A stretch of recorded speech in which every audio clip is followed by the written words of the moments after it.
আমাদের নারীদের জীবনটা কিন্তু সহজ না, তাও দিন শেষে সহজ করে নিতে হয়। কখনো নীরব থেকে, কখনো প্রতিবাদ করে, কখনো ধৈর্য ধরে। জীবন মানেই যুদ্ধ, জীবন মানেই যন্ত্রণা, পাওয়া না পাওয়া, স্বপ্ন আর বাস্তবতার টানাপোড়েন। আর এই টানাপোড়েনের মাঝে কিছু মুখ হাসে আর কিছু মুখ কাঁদে, আর কিছু মুখ নিজের অস্তিত্বকে টিকিয়ে রাখতে হাসির অভিনয় করে চাপা কান্নার মধ্য দিয়ে নিজের কষ্টগুলোকে লুকিয়ে রাখে। তারা নিজের সাথে নিজেই যুদ্ধ করে, তাদের প্রতিদ্বন্দ্বী তারা কেবল নিজেরাই। তাদের বুক ফাটা চিৎকার তাদের চার দেওয়ালের মধ্যেই বন্দি থাকে। হাজারো চিন্তার ভিড়ে তারা নতুন সকালের স্বপ্ন দেখে। তারা প্রতিদিন নতুন হাসির মুখোশ পরে নতুন করে নিজেকে সামলে নিতে পারে। তারা জানে জীবন সহজ নয়, জীবনকে সহজ করে নিতে হয়। কাটার পথ অতিক্রম করেই ফুলের সমাগম হয়। হ্যালো এভরিওয়ান, আসসালামু আলাইকুম। আমি সিতুস ডেইলি লাইফ ব্লগ থেকে নিয়ে চলে আসলাম আজকে ছোট্ট আরেকটি ব্লগ। আজকের ব্লগটা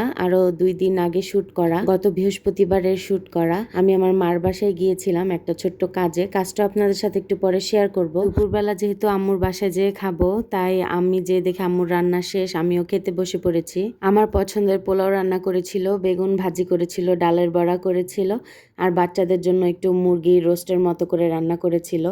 আর এই তো সেদিন গিয়েছিলাম সাফরিনের কান ফুটাবো তার জন্য। তো দুপুরে খাওয়া দাওয়া করে বিকেল বেলা চলে গিয়েছিলাম আর কি পার্লারটা আমাদের এলাকাতেই। ওনাদের কাছে আমরা সব সময় সবকিছু টুকটাক করাই, আমাদের খুব পরিচিত আর কি।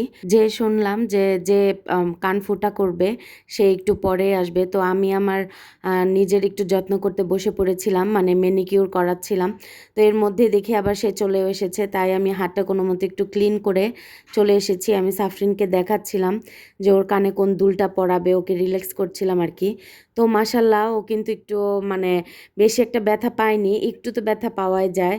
আর আল্লাহর রহমতে বেশি কান্নাকাটিও করেনি। আমি ভয় পাচ্ছিলাম যে ওকে অনেক কান্না করে কিনা। ও অল্প একটুই কান্না করেছে, একটু পরে রিল্যাক্স হয়ে গিয়েছে। তো সবাই কিন্তু মাশাল্লাহ বলে দিবেন আমার রাজকন্যাটার জন্য।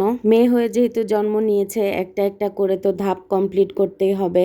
আসলে আমাদের মেয়েদের জীবনগুলো কত ধাপে বা কত রূপে রূপান্তরিত হয়, তাই না? এই তো এখন ও আস্তে আস্তে বড় হচ্ছে, আর একটু একটু করে সব কিছুই পরিবর্তন হচ্ছে। কান ফোঁটা করার আগে ওকে একরকম লাগছিল, কানটা ফোঁটা করার পরে এখন আরেকটু কেমন যেন লাগছে আর কি। সামনে দিয়ে একটু চুলটাও কাটিয়ে নিয়েছিলাম, যেহেতু চুলগুলো চোখে পড়ছিল। এই দেখেন আলহামদুলিল্লাহ মাশাল্লাহ ও কিন্তু হাসি খুশি কথা বলছে আর কি। তো আজকের ভিডিওটা এই পর্যন্তই ছিল। আপনাদের কাছে আজকের ভিডিওটা কেমন লেগেছে অবশ্যই কিন্তু লাইক কমেন্ট শেয়ার করে জানাতে ভুলবেন না। দেখা হবে অন্য কোনো ভিডিওতে। সে পর্যন্ত সবাই ভালো থাকবেন, সুস্থ থাকবেন, আমার পরিবারের জন্য দোয়া করবেন। আল্লাহ হাফেজ।